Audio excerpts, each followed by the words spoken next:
VD. സതീശനെതിരെ തെളിവില്ല എന്നതാണ് വിജിലൻസിന്റെ report. CBI അന്വേഷണം എന്ന നീക്കം സർക്കാരിന്റെ ഭാഗത്ത് നിന്ന് ഉണ്ടാകുമ്പോഴാണ് ഇപ്പോൾ തെളിവില്ല എന്ന വിജിലൻസിന്റെ റിപ്പോർട്ടിന്റെ വിശദാംശങ്ങളും രേഖയും പുറത്തു വരുന്നത്. സതീശന്റെ അക്കൗണ്ടിലേക്ക് പണം വന്നിട്ടില്ല എന്നത് വ്യക്തമാവുകയാണ് വിജിലൻസിന്റെ അന്വേഷണത്തിൽ. വിജിലൻസ് DIG ഡയറക്ടർക്ക് നൽകിയ കത്ത് പുറത്തുവിട്ടിരിക്കുകയാണ് മാതൃഭൂമി ന്യൂസ്. ബിനിലാണ് ആ വാർത്തയുടെ വിശദാംശങ്ങൾ കൊച്ചിയിൽ നിന്ന് നൽകിയത്. ആർ അനന്തകൃഷ്ണൻ കൂടിയുണ്ട്. അനന്തൻ, ഇപ്പോൾ പുനർജനി പദ്ധതി അത് നേരത്തെ തന്നെ ഭരണപക്ഷത്ത് നിന്ന് വി.ഡി. സതീശനെതിരെ ആയുധമായി ഉയർത്തപ്പെട്ടതാണ്. പക്ഷെ നിയമസഭയിൽ ഉൾപ്പെടെ ആയുധത്തിന് അത്ര മൂർച്ച ഉണ്ടായിരുന്നില്ല. വിജിലൻസ് അന്വേഷണം നടത്തിയെങ്കിലും തെളിവില്ല എന്ന നിഗമനമായിരുന്നു. തെരഞ്ഞെടുപ്പിന് തൊട്ടു മുൻപ് വീണ്ടും ഈ വിഷയം പൊങ്ങി വരുന്നു. അതിന് ഇടയിലാണ് സതീശന്റെ അക്കൗണ്ടിലേക്ക് പണം വന്നിട്ടില്ല എന്നടക്കമുള്ള കാര്യങ്ങൾ വ്യക്തമാക്കുന്ന വിജിലൻസ് DIG ഡയറക്ടർ നൽകിയ ഈ കത്ത് പുറത്തു വരുന്നത്.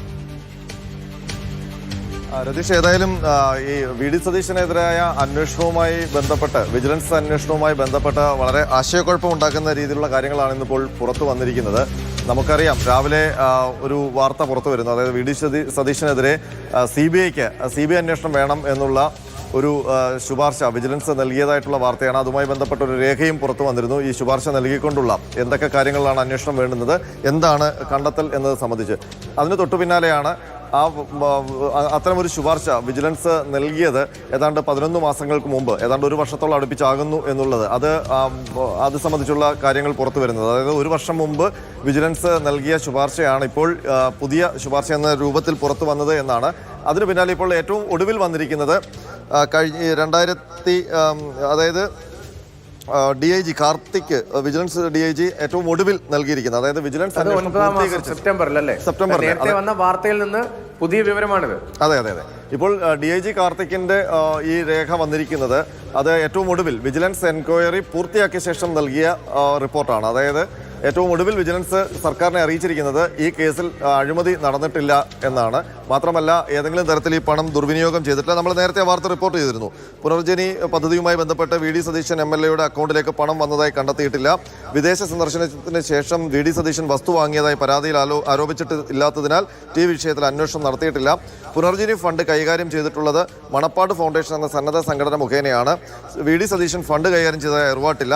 അഴിമതി നിരോധന നിയമം സെക്ഷൻ 7(7)(a) എന്നീ വകുപ്പുകൾ പ്രകാരമുള്ള കുറ്റങ്ങൾ വി.ഡി. സതീശൻ ചെയ്തതായി കണ്ടെത്തിയിട്ടില്ല. അതായത് വിജിലൻസ് എൻക്വയറിയിൽ ഒരു കേസെടുത്ത അന്വേഷണത്തിന് സ്കോപ്പില്ല എന്നുള്ള കാര്യമാണ് DIG കാർത്തിക് ചീഫ് സെക്രട്ടറിയെ അറിയിച്ചത് ഈ സെപ്റ്റംബർ മാസത്തിൽ.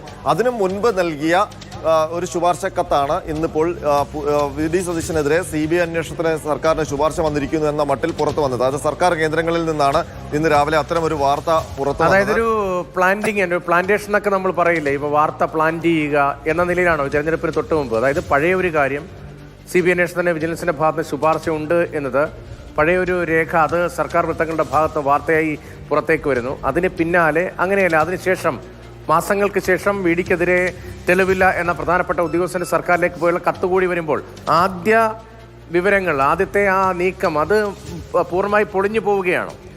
തീർച്ചയായിട്ടും ഇത് പൊളിഞ്ഞു കഴിഞ്ഞു. കാരണം വിജിലൻസ് എൻക്വയറിക്ക് ശേഷം ഈ സെപ്റ്റംബർ മാസത്തിൽ വിജിലൻസ് DIG കാർത്തിക് നൽകിയിരിക്കുന്ന റിപ്പോർട്ട് പ്രകാരം വി.ഡി. സതീശനെതിരെ ഒരു തരത്തിലും വിജിലൻസ് നടപടിയെടുക്കാൻ പറ്റില്ല എന്ന തരത്തിൽ, അഴിമതി നടന്നിട്ടില്ല എന്ന തരത്തിലാണ് റിപ്പോർട്ട്. അത് ഫൈനൽ റിപ്പോർട്ടാണ്. അതിനു മുൻപ് നമുക്ക് മനസ്സിലാക്കാൻ കഴിയുന്നത് ഈ വിജിലൻസ് അന്വേഷണം പുനർജനിയുമായി ബന്ധപ്പെട്ട് നടക്കുന്നതിനിടയിൽ എപ്പോഴോ ഒരു ഇന്ററിം റിപ്പോർട്ട് സർക്കാരിലേക്ക് വിജിലൻസ് നൽകിയിട്ടുണ്ടാകാം. അതിൻ്റെ ഭാഗമായിട്ടാകാം ഞങ്ങൾ അന്വേഷിച്ചിട്ട് ഇതിനകത്ത് പ്രത്യേകിച്ച് ഈ FCRA പോലെയുള്ള വിദേശ ഫണ്ട് ഇടപാടുമായി ബന്ധപ്പെട്ട കാര്യങ്ങളിൽ പുരോഗതി ഉണ്ടാകുന്നില്ല, അത് സംബന്ധിച്ച് CBI അന്വേഷിക്കുന്നതാകും ഉചിതം എന്ന മട്ടിൽ ഒരു രേഖ സർക്കാരിലേക്ക് വന്നിരിക്കണം എന്നാണ് മനസ്സിലാക്കുന്നത്. അതായത് ഈ അധികാര പരിധി, അന്വേഷണ പരിധി, ജൂറിസ്ഡിക്ഷനുമായി ബന്ധപ്പെട്ടൊരു കമന്റായി വേണം അതിനെ കാണാൻ, അല്ലേ? അല്ലാതെ ഇപ്പോൾ വി.ഡി. സതീശൻ വിദേശ ഫണ്ട് കൊണ്ടുവന്നു, വലിയ ക്രമക്കേട് നടന്നു, ഞങ്ങളുടെ കയ്യിൽ നിൽക്കാത്ത അന്വേഷണമാണ് എന്ന മട്ടിലാകാനുള്ള സാധ്യതയില്ല. ഇത് ഞങ്ങളുടെ അധികാര പരിധിക്ക് അപ്പുറത്തേക്ക് വിദേശ സാമ്പത്തിക ഇടപാടുമായി ബന്ധപ്പെട്ട കാര്യമായതുകൊണ്ട് CBI അന്വേഷണമാകും ഉചിതം എന്ന നിലയിൽ ആദ്യ റിപ്പോർട്ടിനെ കണ്ടാൽ മതിയാകും, അല്ലേ? തീർച്ചയായിട്ടും. കാരണം അതിനകത്ത് 3 കാര്യങ്ങളാണ്. ആദ്യം നമ്മൾ ഇന്ന് രാവിലെ വന്ന വാർത്തയിൽ 3 കാര്യങ്ങൾ CBI അന്വേഷിക്കണം എന്നാണ് വിജിലൻസ് ആ ശുപാർശ കത്തിൽ നൽകിയിരിക്കുന്നത്. അതിൽ ഒന്ന്, ഈ FCRA ചട്ടലംഘനം നടത്തിയിട്ടുണ്ട് എന്ന് വിജിലൻസ് പറയുന്നില്ല. FCRA ചട്ടലംഘനം നടത്തിയിട്ടുണ്ടോ എന്ന കാര്യം CBI അന്വേഷിക്കണം. അതിനൊപ്പം തന്നെ കേന്ദ്ര അനുമതി സ്വകാര്യ സന്ദർശനത്തിനായിരുന്നു UK പോകാൻ. ആ സ്വകാര്യ സന്ദർശനം എന്ന പേരിൽ UK-യിൽ പോയിട്ട് ഫണ്ട് പിരിവ് നടത്തി എന്നുള്ള കാര്യം CBI അന്വേഷിക്കണം. മാത്രമല്ല മണപ്പാട്ട് ഫൗണ്ടേഷൻ എന്ന അക്കൗണ്ടിലേക്ക് ഈ വിദേശ ഫണ്ട് വിനിമയം ചെയ്തത് സംബന്ധിച്ച് അത് അങ്ങോട്ട് മാറ്റിയത് സംബന്ധിച്ചുള്ള അന്വേഷണം, അങ്ങനെ 3 കാര്യങ്ങൾ അന്വേഷിക്കണം എന്നുള്ള ഒരു CBI അന്വേഷിക്കണം എന്നുള്ള ശുപാർശ കത്ത് നൽകി എന്ന മട്ടിലാണ് രാവിലെ കാര്യങ്ങൾ വന്നത്. അത് 11 മാസം മുമ്പുള്ള ശുപാർശയായിരുന്നു. അതിനുശേഷം വിശദമായ അന്വേഷണം പൂർത്തിയാക്കിയ ശേഷം വിജിലൻസ് DIG കാർത്തിക് സർക്കാരിന് നൽകിയ റിപ്പോർട്ടിൽ പറയുന്നു, VD സതീശനെതിരെ ഏതെങ്കിലും തരത്തിലുള്ള ഒരു അഴിമതി കേസുമായി ബന്ധപ്പെട്ട് കേസ് രജിസ്റ്റർ ചെയ്ത് അന്വേഷണം നടത്താനുള്ള സ്കോപ്പില്ല. കാരണം ഇതിനകത്തെ ആരോപണങ്ങളൊന്നും നിലനിൽക്കുന്നില്ല എന്നാണ് കണ്ടെത്തിയിരിക്കുന്നത് എന്നാണ് അതിൽ വ്യക്തമാക്കുന്നത്. അങ്ങനെ വരുമ്പോൾ രാവിലെ വന്ന ആ രേഖ അത് രാഷ്ട്രീയ ലക്ഷ്യങ്ങളോടെ പുറത്തു വന്നതാണോ എന്നുള്ള സംശയമാണ് ഇവിടെ ഉദിക്കുന്നത്. കാരണം ഇന്ന് 2 കാര്യങ്ങളാണ്. ഒന്ന്, ഇന്നലെ ഇടതുമുന്നണിയുടെ MLA ആന്റണി രാജു ഈ അടിവസ്ത്രം വെട്ടിച്ചെറുതാക്കിയ തൊണ്ടിമുതൽ തട്ടിപ്പ് കേസിൽ ശിക്ഷിക്കപ്പെടുകയും അയോഗ്യനാവുകയും ചെയ്തിരുന്നു.